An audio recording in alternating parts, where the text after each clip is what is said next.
you find that there's two important parts of the supply chain. There's the data centers and there's the semiconductors.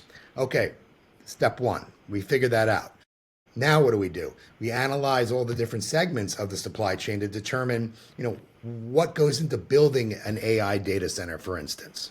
What are all the components? It's racks, it's fiber optic cable, it's cooling systems.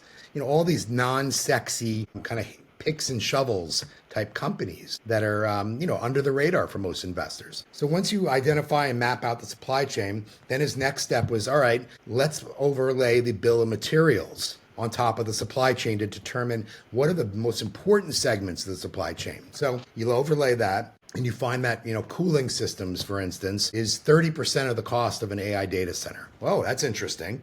There's a lot of money going into cooling systems. We should look at that. So then you identify the companies that are each segment. And then the hard part is really to analyze the companies to determine, all right, just because a company is in the cooling business, and even if they're building data centers, doesn't mean they're building AI data centers. It's a whole different business. So you got to analyze their financials, which is time consuming and it's a lot of work to determine where's the AI revenue coming from.